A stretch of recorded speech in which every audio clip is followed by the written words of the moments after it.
The question is how to model the mooring lines in ashes with nonlinear springs. Because by default they're modeled with they're modeled with finite elements, so that's what you see here. But ashes can also automatically produce a nonlinear spring that's gonna model the behavior of the mooring line. And the way to do this is if you're on the mooring system here, you can click this icon here, okay? And then what this is gonna do is to produce a table that gives you the load on the floater depending on the displacement of the floater for each individual mooring line. Okay, so yeah, this is a parameter, so it's just gonna move the floater and then find the steady states, and the steady states, the accuracy of when the steady state is reached is set by this parameter here.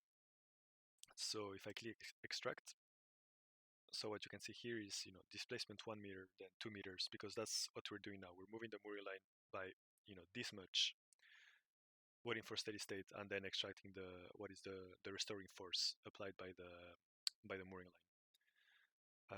You will see that I have set this box to true here. So this means that once this is finished, my resulting table will be set on the mooring lines. I will show you later what this means exactly. And you could also have ticked this box if you wanted the curves the curve to be saved to a file. Okay, I mean I'll just stop the video while this works. Cool. So now this is done. So the little window here just closed itself. I forgot to mention that it's only going to compute loads in two directions. Okay, let me close this. In the horizontal direction, uh, like this, and then in the vertical direction like this. So that means that you wouldn't get the yaw restoring moment, for example. So from this nonlinear spring. But yeah, so now that it's done, so you can come here on mooring system, and yeah, I think it's here. So now this would have been empty before, and now it's set by now it's filled with the table that we just created, and you have to come here and say that you want the load displacement curve.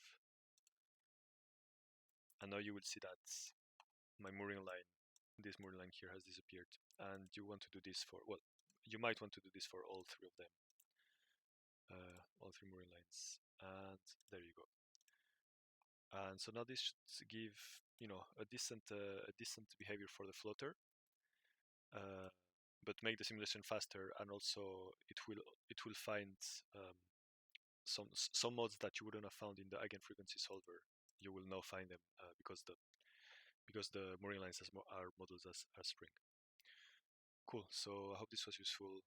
Let us know if you have any questions.